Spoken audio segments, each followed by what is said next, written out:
From Lagos, Nigeria, this is News Central. I'm Felicity Ezewike. The top stories tonight.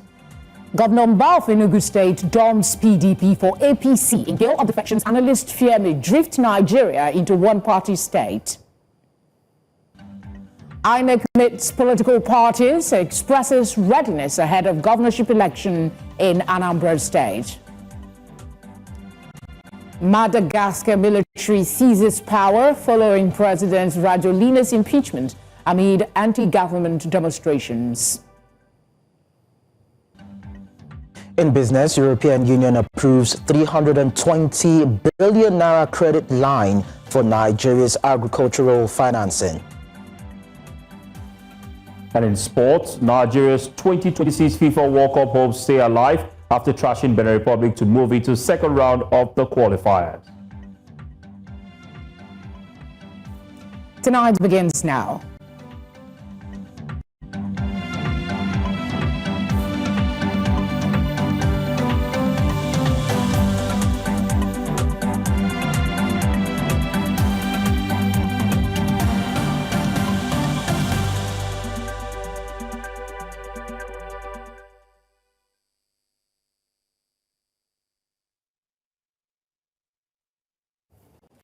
Thank you for joining us. We begin tonight in Enugu, where the state governor, Peter Mbah, has now ceased to be a member of the People's Democratic Party after his Tuesday defection to the ruling All Progressive Congress.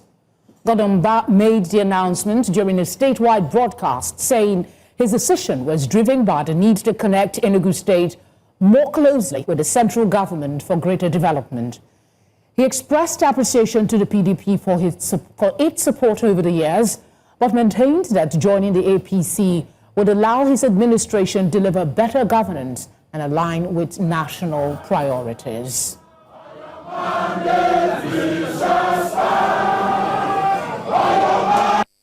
Walk side by side, united by shared purpose. Together we build relationships that will always matter to me personally and to this state.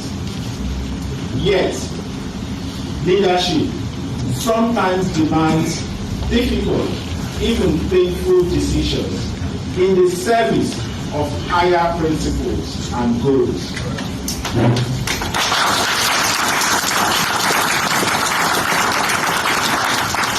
And there comes always a time when everyone must make a bold choice to determine their destiny.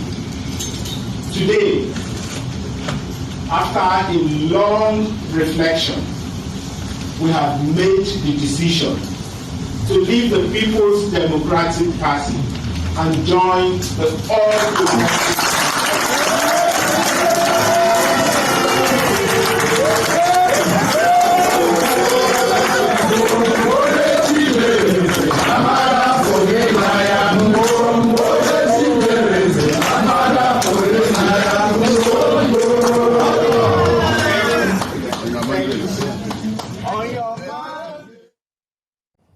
Meanwhile, former Senate President and Chairman Board of Trustees, BOT of the People's Democratic Party, Senator Adolfo Swabara, has reacted to the defection of Governor Peter Mbah of Enugu State. He notes that the development and many others have confirmed his earlier warning that the APC is pursuing an agenda to turn Nigeria into a one-party state. He added that a one-party state is a prelude to autocracy and retrogression, while accusing the APC of stifling democracy in Nigeria. He lamented that the democratic gains made under the PDP are being eroded under the current administration. The All Progressive Congress, APC, now holds a two-thirds majority in the Senate, a significant milestone that strengthens its legislative control, just as the House has expressed deep concern over the increasing cases of abuse, trafficking, and exploitation of Nigerian migrants in Libya. News Center's National Assembly correspondent Sage Ibrahim brings details in this report. It's yet another new week and the first day of plenary. Lawmakers settled in for the business of the day, with plenary kicking off immediately the presiding officer arrived. First was a letter from President Bola Tinubu requesting the Senate to confirm Professor Joash Amupitan as the new chairman of the Independent National Electoral Commission, INEC.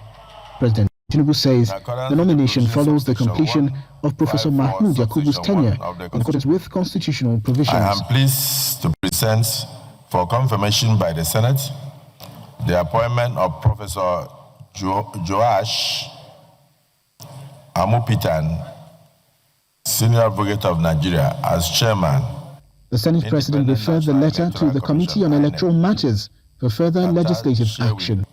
Meanwhile, a new defection was witnessed on the floor of the Senate, with Bauchi North Senator Sumaila Killer defecting from the opposition People's Democratic Party to the All Progressives Congress. With this, the APC now holds a two-third majority in the Senate, increasing their seat to 73 out of 109, and meeting the constitutional threshold for passing major or controversial bills. As proceedings progressed, Akwa Ibom Northeast Senator Anyekan Basi moved a motion on the urgent need to safeguard Nigerians from trafficking, slavery, and human rights abuses in Libya. Credible bodies have documented consistent reports of arbitrary detention, torture, rape, forced labor, and killings of migrants in Libyan detention centers operated by both states and non-state actors. Other lawmakers condemned the situation and called for stronger diplomatic measures to protect Nigerians abroad. We are in a free country, nobody needs exit visa to travel.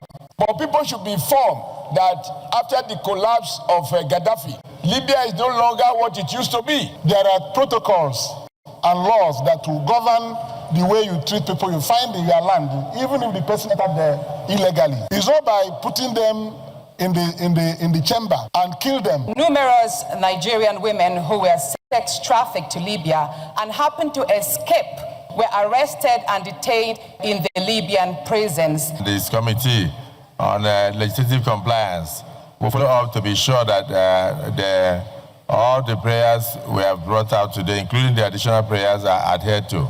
The Senate also mandated its committees on diaspora, judiciary, human rights and foreign affairs to investigate the activities of human trafficking networks and unlicensed travel agents facilitating irregular migration with a view to tightening existing laws and enforcement mechanisms. From the National Assembly, Abuja, for News Central, Sakir Ibrahim.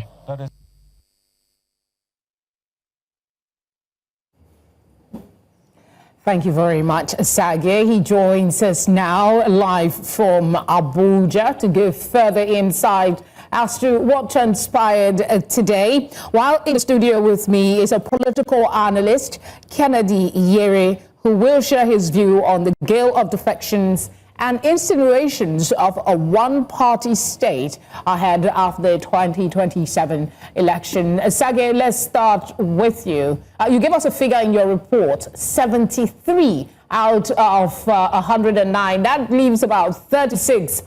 Paint us a broader picture of the implication of the APC having a two-third majority, especially in the light of accusations that they are sliding the country into a one-party state.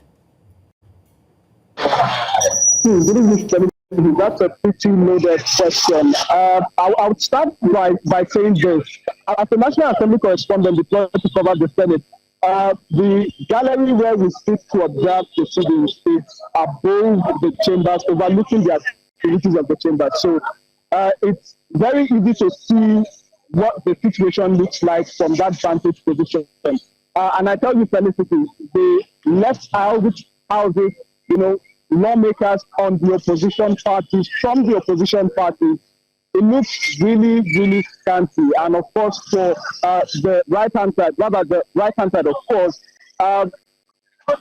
there's really a lot of lawmakers there showing that, yes, indeed, there's a bulk of lawmakers in the majority parties, which has now formed the majority, two-thirds majority, meaning based on the constitutional provision that for any crucial decision, any really important decision to be taken by the National Assembly, a two-thirds majority, not a simple majority of 60%, has to agree on that decision. In this case, because the Senate has in total 109 lawmakers from the 36 states of Nigeria, including the Federal Capital Territory, it means more than half of this senator, a two-thirds of that total number, has to sit to agree on sensitive issues. What are these sensitive issues? Some of them might include, of course, constitutional amendments, constitution review, state creation, and issues around adjustment of boundaries, amongst other issues. This is the reason why it is important for lawmakers of a two-thirds majority to sit and agree upon this. With the APC now having this as one house, a two-thirds majority of 73 lawmakers, it now means that it can on its own push this decision, push this agenda, and of course push its own agenda right to its passage point. I don't want to put you on the spot, otherwise I'll ask you from your thinking, is that a confirmation of the allegations? But I'll just go ahead and ask you more practical questions as to the reaction of the opposition in the House. What sense are you getting from them? Is there a possibility that we'll expect more defection, or they're standing firm and hoping to make have some sway still? Well, Felicity, at this point, I will say that the opposition for the minority, it has happened one too many times for them, not to expect that it's not going to happen again. So on that part, I would say nobody would be shocked if one or another lawmaker defects. But at this point, we see that the ruling party seems to be satisfied with achieving a two-thirds majority. So their reaction, talk about the minority, they've been distraught, I must say. You see the sense of, I don't want to call it frustration, but then it's not happiness on their faces. I also recall just last week when the senator from Enugu East had also decamped, the minority leader had mentioned something about those individuals who came into the National Assembly upon getting sympathy votes and now leaving those who are giving them the sympathy vote and joining another party because of the goodies that seem to come with doing that. So they claim and they feel that all of this is happening because the APC, the ruling party, seems to be the party to beat at the moment, and hence the reason why not just the lawmakers, as we've seen, even today, of course, we know that the Enugu state governor has also formally announced his defection. So these are the nuances. They say, well, the ruling party may be gaining much ground, but they remain as an opposition, and no matter what happens, it will not stop or deter them from pushing in their views. And of course, the ruling party remains with the key statements that the majority will have its way while the minority has its say. Issa, thank you very much for the update and the insight in this case. Let's come to our studio guest now. Kennedy, thank you for being here tonight. So I was reading earlier, the Vanguard made a prediction that barring any last-minute delay, 3 opposition governors, including the one that has already defected today, that's Mbah, this was on Saturday. Now they are predicting that Doyediri of Bayelsa State and who else are they talking about now, will move to 3 governors, including Peter Mbah, Doyediri will defect to the APC. We've seen one happen today. What is your thoughts? Thank you very much. Yes, to correct an error you made on my introduction, okay. I am not a political analyst. Okay. I'm a humanitarian activist and a philanthropreneur. Okay. That's it. Thank you for clarification. So you can ask your question again. Okay. Yes. So I'm asking, the Vanguard making a prediction as of Saturday, one of them has come true, that Mr. Mbah will defect to the APC, and that there is a prediction Doyediri will also defect to the APC. While we await that prediction, whether it will come through or not in the coming days, what are your thoughts about this gale that's been described now of defections to the APC? Thank you very much. Now, this is it. The defection of today, I wasn't surprised. Okay. Peter Mbah, this is a national TV. I know how many calls I have received today.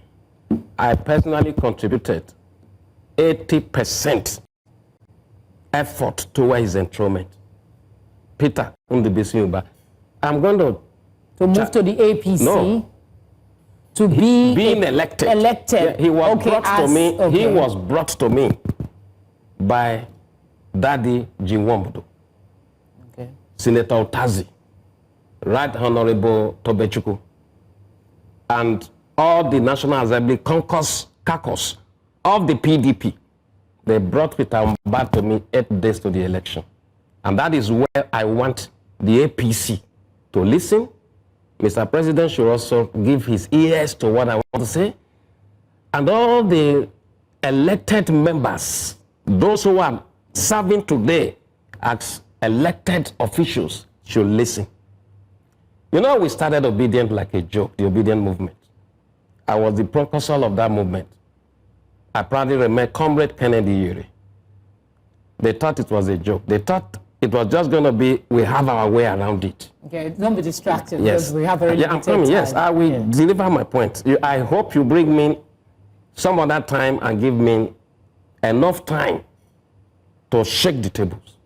Not just one table, several tables. Finish your thoughts on the scenario. Yeah.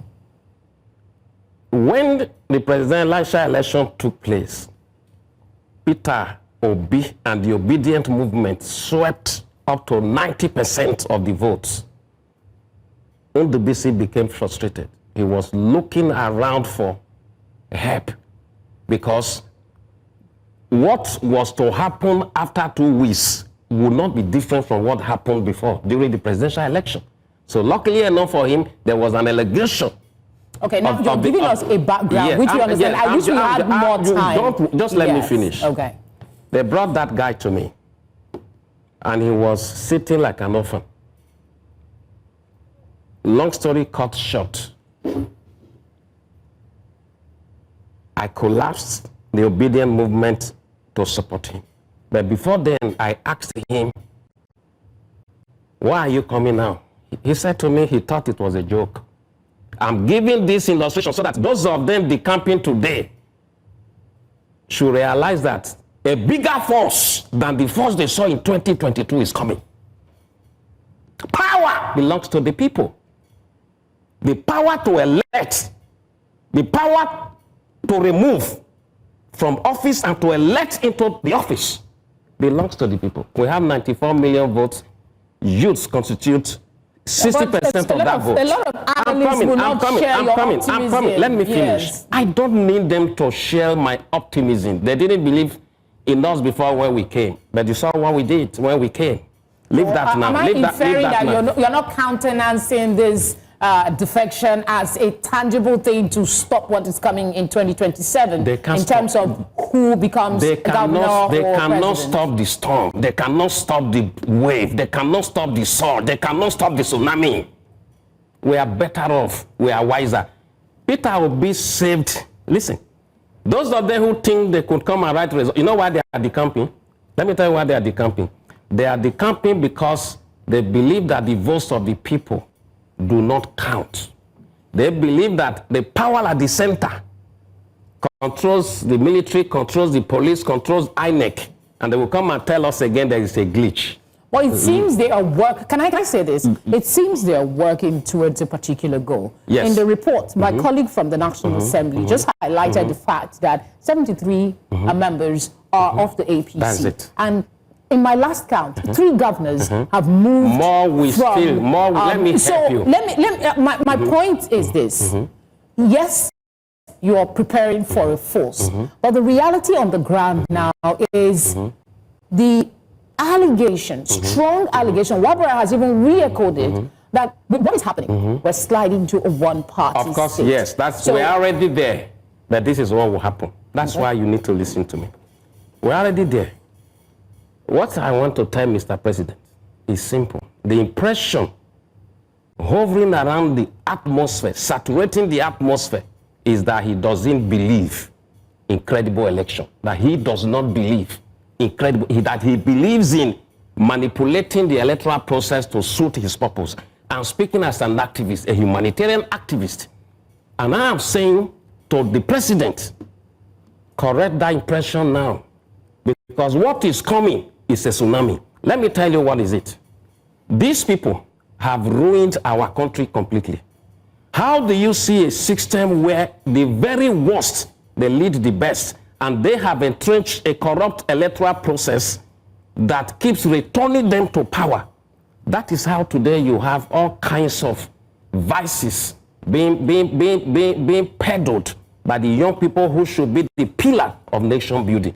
How many youths are right there in the National Assembly? You just said here, two-thirds majority controlled by one party. You know what that means. Okay, explain a bit about this tsunami you are talking about, and quickly, so that I can allow you to speak. You know what I came here. We here are currently reviewing the Constitution. So would you be one of the people who advocate a review of the law regarding defections, particularly by 7 governors? So just lump them together. The truth of the matter is that we live in a country where you have a weak judiciary and you have a very highly corrupt electoral process that has incapacitated the people.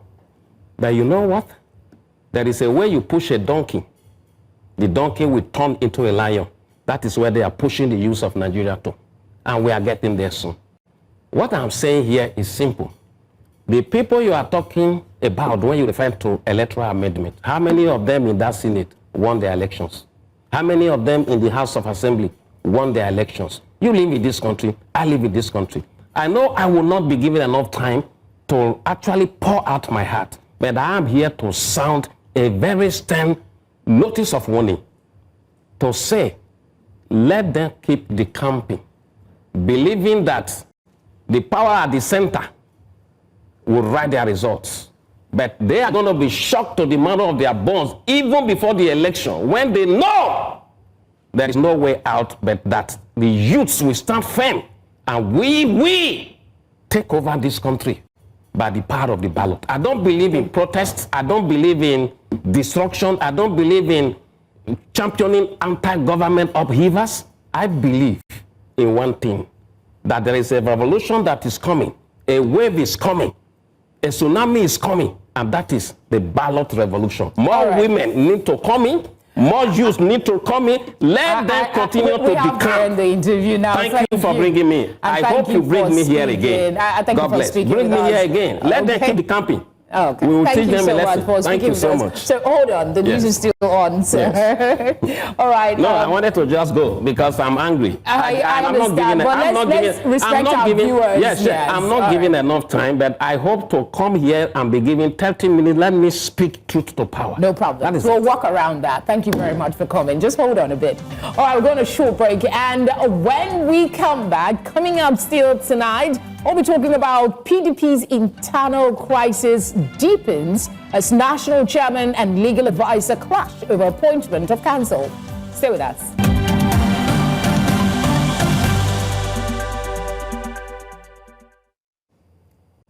Thank you for staying with us. The leadership crisis rocking the People's Democratic Party has taken a dramatic turn at the Federal High Court in Abuja. The national chairman, Mar Iliya Damagun, and the national legal advisor, Kamaldeen Ajibade, openly clashed over who has the authority to appoint a required legal representation for the party. The clash occurred during the hearing of a suit filed by 3 aggrieved members of the party, Austin Wachuku, Ama Nana, and Tona George, seeking to stop the PDP's planned national convention scheduled for November the 15th and 16th in Ibadan, where new national officers are to be elected. In a bid to down tension, Justice James Omotosho stood down proceedings for 10 minutes to allow reconciliation, which failed to yield results, while ruling that Damagun and 2 other political leaders, PDP leaders, be joined as defendants in the suit. Justice Omotosho adjourned the matter to October 16 for further hearing. Apologies for the lack of audio in that visual we just showed you. Acting chairman of the Independent National Electoral Commission, May Agbamuche Mbah, has met with the leadership of all political parties in Abuja. This is part of a series of stakeholder consultations ahead of the upcoming Anambra State governorship election scheduled for November 2025. The FCT Area Council election in February 2026, the Ekiti and Osun governorship polls in June and August 2026. The meeting aimed at trashing out grey areas, fine-tuning logistics, and strengthening collaboration to ensure a smooth electoral process. The Inter-Party Advisory Council assured the new leadership of the Commission of its support to help deepen and strengthen democracy in the country. The last day for campaign is 6th of November 2025, and the date of the election is 8th of November 2025. The Commission is committed to keeping strictly to the remaining activities as detailed in the timetable and schedule of activities. Political parties are therefore called upon to be mindful of the last day for campaigns and keep strictly to it. The Commission has been working assiduously and making arrangements for the successful conduct of the Anambra State governorship election, and have had several engagements with the security agencies at national, state, and local government levels. All non-sensitive materials for the election have been delivered to the state, and voter education and sensitization is ongoing. The Council also urges the National Assembly to expedite action on the reforms as time is of essence. Nigeria expects credible, transparent, and inclusive elections where every vote is counted and counts in the overall result. The litmus test of the new leadership is the conduct of the November 8, 2025 Anambra State governorship election. The success of the off-cycle election, this off-cycle election will set the stage for the upcoming elections in 2026, including the Federal Capital Territory Area Council votes, Osun and Ekiti States gubernatorial elections, and the decisive 2027 general election. INEC should put this out together and get it right. Let's go back to the upper legislative chamber. The Nigerian Senate has set up a 12-member ad hoc committee to address international concerns over alleged state-backed Christian persecution in the country. The decision follows claims by the U.S. government suggesting possible acts of genocide targeting Christians in Nigeria. Senate President Godswill Akpabio said the committee's role is to develop a fact-based position paper for the legislature and executive guiding Nigeria's response. Members include Victor Ume, Yemi Adaramodu, and Tony Woye, among others. The Senate plans to engage with the U.S. Congress to counter what it described as misleading narratives misrepresenting Nigeria's security challenges, which affect both Christians and Muslims.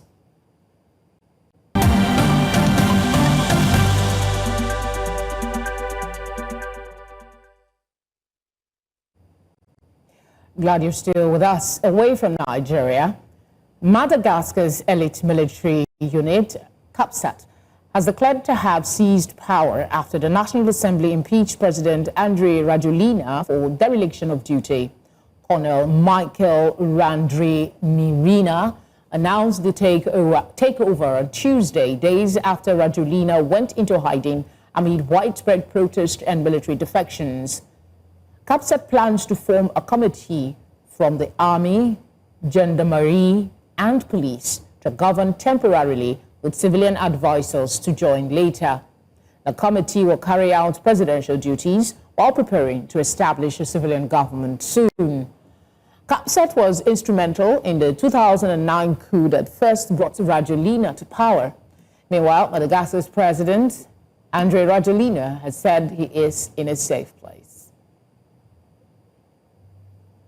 Let's go to Cameroon for updates on the election. Opposition candidate Issa Tchiroma Bakary has claimed victory in the presidential election, even as official results are not expected for another 2 weeks. His early announcement has heightened political tension in a nation-long ruled by President Paul Biya. Tchiroma, a former minister who defected to the opposition earlier this year, gained momentum after a key rival, Maurice Kamto, was disqualified from the race. Unofficial tallies circulating online have added to uncertainty, while journalists report restricted access to polling stations and threats for publishing independent counts. And on Monday, the United States, Egypt, Qatar, and Turkey signed a declaration as guarantors of the Gaza peace deal aimed at ending 2 years of war in the region. U.S. President Donald Trump, present at the signing, emphasized that that the document will outline detailed rules and regulations to ensure the agreement holds, repeating twice that it is going to hold up. The declaration marks a significant step in formalizing commitments to maintain the ceasefire and oversee the implementation of the Gaza agreement, which includes the release of hostages and prisoners, humanitarian aid, and steps towards lasting peace. Let's get some perspective on this. Dr. Dari Maridoti is a global affairs analyst. He joins us now to discuss the situation and the breakthrough in the Middle East. Thank you for being here tonight. I mean, it's been celebrated as a significant breakthrough, and it's looking, from the ordinary man's point of view, to hold. Talk to us about how significant the role of the United States, Egypt, Qatar, and Turkey as guarantors of this Gaza peace deal. Well, thank you very much. Yesterday was definitely a very, heartwarming day. It's also heart-wrenching, because a lot of people did not get their family members back. And the war has gone on for quite too long. It was started by a terrorist organization. And this is actually a ceasefire deal. The peace deal is still ongoing because Israel is still going to be in about 51% of Gaza, and then some of the hostage bodies have not been returned. But we thank God that all the living hostages are now back with their family, and they can start to, unite. There's a 20-point plan that, President Trump presented, which is essentially the same as the one that Biden had given, which started the ceasefire earlier this year. And there are some sticking points in this peace plan that is not being talked about, and the devil is always in the detail. And one of that sticking points is the fact that Hamas has to demilitarize, which I think is about item 6 on the 20-point plan. And Hamas currently has been recorded to be killing civilians inside Gaza, those that were purported to have helped the Israelis during the war. So this is something that is still going to be very difficult. And all the countries that signed that peace plan, they committed to put a force, like a peacekeeping force, on ground. But those peacekeeping forces are supposed to keep the peace, not cause the peace, right? So there has to be a peace first. And there is still, there's a line between the Israeli Defense Force and the Hamas, and there might be friction. So everybody is still working, with pins and needles, and there's still a lot of anxiety in that region. It's just important that what happened yesterday, we need to focus on it, because there are people who for 2 years and 6 days they've not seen their family members, people who just went for a concert, people who are just living in their backyard. About 1,000 people were killed on October 7th, 2023. Over 1,000 people, 258 were, kidnapped. Out of that, okay, so we know the reality of what happened. It's everywhere. I'm just asking, basically, your thought of the guarantors of this peace deal that it will hold. I want you to speak to that specifically. A lot of challenges still abound. For instance, like rebuilding Gaza, humanitarian efforts, release of hostages. You've highlighted some people are yet to see their loved ones. So talk to us about this peace holding as promised.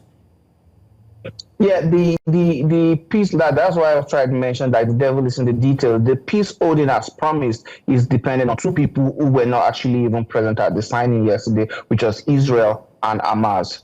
And part of the peace deal is that Hamas needs to demilitarize, drop its guns, and Hamas is unwilling to lose political power.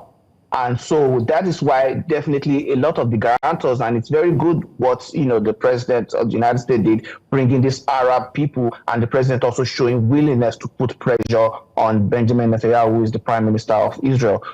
So these people need to sustain that pressure on these people, because they have like a bomb of leverage on them for this peace deal to hold in perpetuity. And there's also going to be a need for a two-state solution. We have to understand that historically, this is a story that started even before the days of the Bible. These are about the most ancient people on earth. So there are so many long-standing issues that will not be fixed by this peace deal. However, all the members that signed this peace deal cannot claim victory right now. They have to stay engaged and sustain the pressure. Otherwise, the situation is very volatile and there might be a breakdown of, security. Already today, Israel has already accused Hamas of not fulfilling its own part of the deal. So, you're basically saying the situation is fluid and everybody stays on their toe and not go relax that some peace deal has been signed. But let's talk about issues around this peace deal. The UK,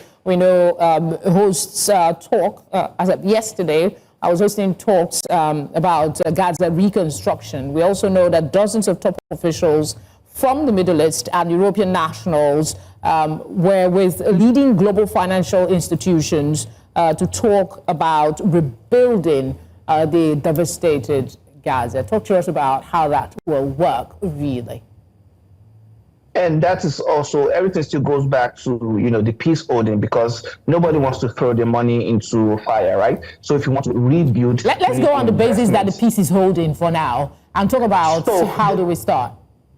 Yeah, the reconstruction has to start with Hamas has to drop its weapon, because Hamas is a terrorist organization, and even the Middle Eastern countries that have volunteered to invest will not want to put their money in the reconstruction if Hamas is still there killing Gaza civilians. So for this development to be able to occur, that is why these things are still very fluid and there still needs to be sustained pressure. For this development to occur, definitely what some have suggested, some experts have suggested, is that maybe the part where Israel is controlling, they can start development there and bring the Gaza people into that place, and then from there they can expand out. But the pressure has to sustain, because for you to rebuild, there has to be peace. And yes, the peace, there's been a lot of ceasefires even in the 2-year course of this war, and they've always, sometimes escalated unilaterally or by both parties, violating it. So the peace has to be sustained for a long period of time. According to the plan, the peacekeeping force and the governing force that Indonesia is also a part of, we need to move those peacekeeping forces to the place. And after that, can we then now start seeing potentials of investment? Because that place definitely can be invested in, and it can be like the new Qatar or something. But the peace has to be kept, and for the peace to be kept, the terrorists who are terrorizing, the primary victim of the Hamas terrorism is not even the Israelis. It is the citizens of Gaza who are currently, right now, we are talking, being killed by these terrorist organizations. So the peace has to be sustained before we can develop that place. That's the heart of your submission tonight, working to remain peaceful in the long term. Thank you very much, Doctor, for speaking with us. Thank you for having me. Tonight returns with business, sports, and entertainment news. Talking business now, Shell Nigeria Exploration and Production Company has reached a final investment decision on the $2 billion HI gas project. The production is offshore Nigeria and designed to deliver 350 million standard cubic feet of gas per day. The project, which is located in the Gulf of Guinea's OML 144 block, is a partnership between Shell and Sunlink Energies and Resources Limited, which holds a 60% stake.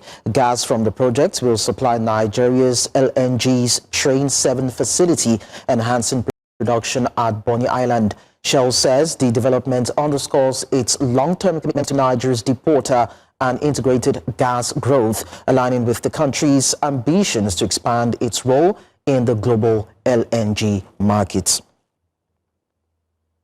Away from that, Nigeria's agricultural sector is set for a major lift as the European Union has approved a 320.5 billion naira, or let's say 190 million euro credit line through the European Investment Bank. This will expand lending to farmers and agribusiness, and this was announced during the Global Gateway Forum in Brussels. The initiative aims to strengthen agricultural value chains, particularly in cocoa and dairy, while promoting climate-smart and sustainable farming. The facility combines credit and technical support to de-risk agricultural lending and enhance institutional capacity.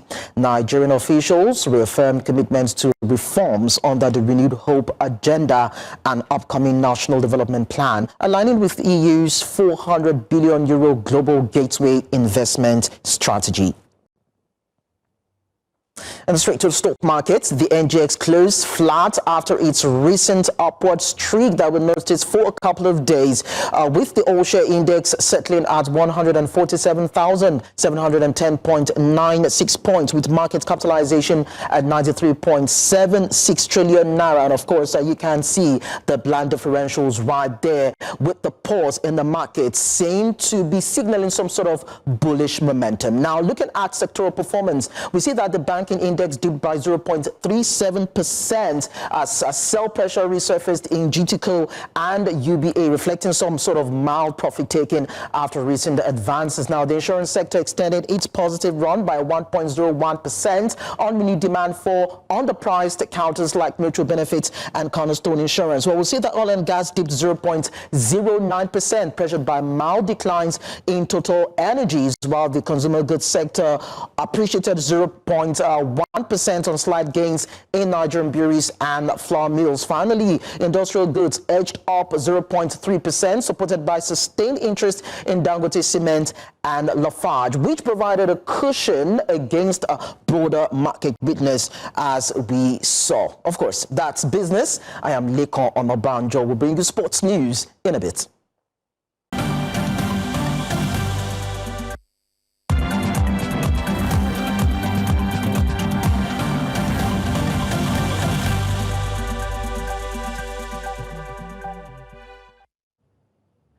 And in sports, Nigeria booked their place in the second round of the 2026 FIFA World Cup qualifiers with an emphatic 4-0 win over Benin Republic at the Godswill Akpabio International Stadium on Tuesday. Star striker Victor Osimhen stole the spotlight with a sensational hat-trick, while Frank Onyeka sealed the victory with a late strike.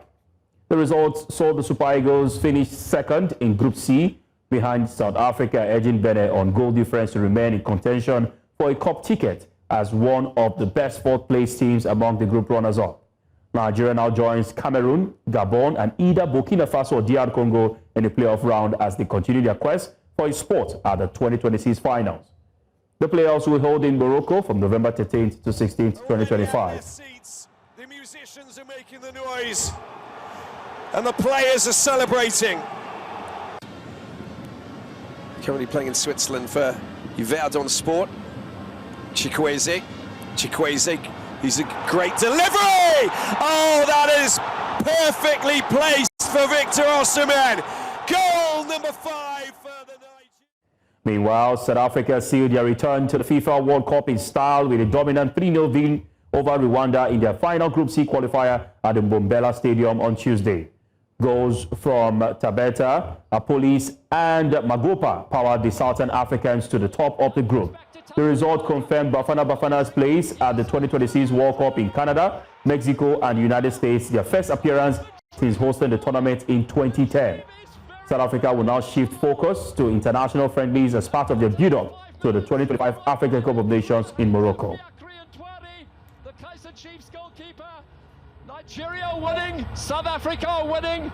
The lottery has just become a little bit more attainable.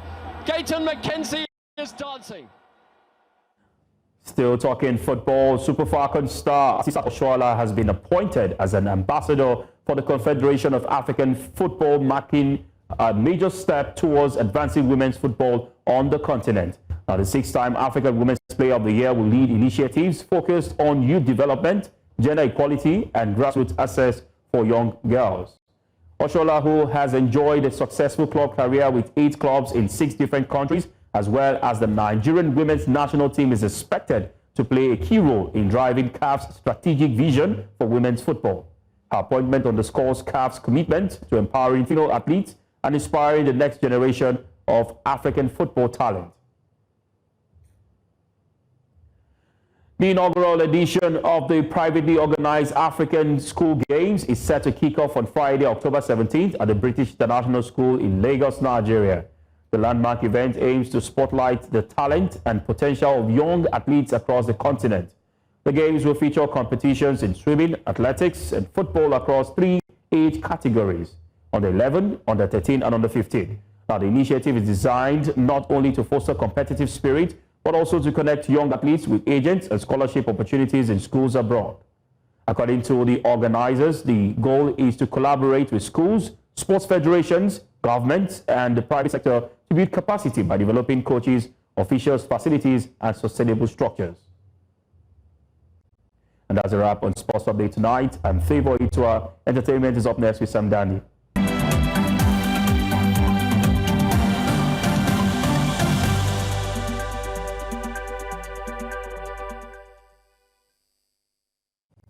Time for entertainment with Sam Dandy. Super excited. So much is happening in entertainment, but let's start with this one. I'm a big Davido fan, and for those who've seen him tour around the world for his 5-tour album, well, he's coming to Nigeria. The Callings won a homecoming, and he's going to be performing in 5 cities here, of course, in his beloved country. Now, here is a list. He's going to start off in Akwa Ibom on October the 26th. He will perform in Adamawa October the 29th, Enugu November the 1st, Ibadan November the 9th, and of course, the grand finale in Lagos on December 25th. Now, this one's big because, of course, we've seen Davido not just impress Nigeria, Africans, but do his thing around the world, and finally, he's coming home. And to be honest, we've seen a lot of Afrobeat stars perform around the world across stadiums and theaters, and now doing this back home must mean a lot. So this one is not just any regular performance to us as Nigerians. This one is seeing OBO do his thing, and I'm sure tickets will sell out quickly. Nigerians will be there in their full number, because who doesn't want to see OBO do his thing, man? Let's move from that one. This one's some sad news in soul and R&B today. D'Angelo, the neo soul pioneer known for tracks like Brown Sugar, Voodoo, and the sultry hit Untitled, or should I say How Does It Feel, has passed away at age 51. His family confirmed he died at a private, prolonged battle with pancreatic cancer, asking fans to join in mourning while respecting their privacy. Born Michael Eugene Archer, D'Angelo's music reshaped modern soul from his 1995 debut, Brown Sugar, to the groundbreaking Voodoo. Now, he proved his artistry could speak softly, yet leave a lasting impact. Now, for fans of his hit song Untitled, that one became iconic for its minimalist yet raw and bold vulnerability. He's survived by his children and leaves a legacy behind that influence, of course, and continues to influence artists across soul, R&B, and beyond. It's always sad to see anyone go, especially in such, a time as this. But R&B, of course, will keep doing great, and we do hope they continue to inspire more people. Well, those are the biggest stories in entertainment. I'm, of course, Sam Dandy.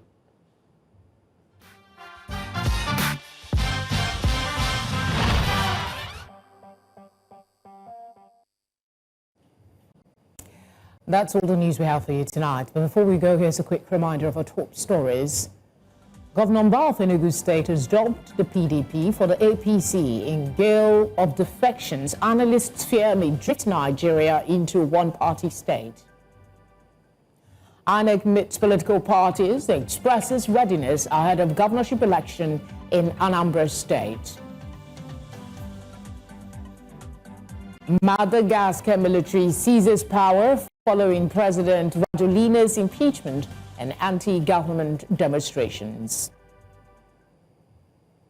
Would love feedback and your eyewitness report. Please share them using the number showing now on your screen. You can follow us on all social media platforms at News Central TV. Watch us on DSTV channel 422, Go TV channel 23, Star Times channel 274, Apple TV, and on YouTube. Thank you for watching. Good night.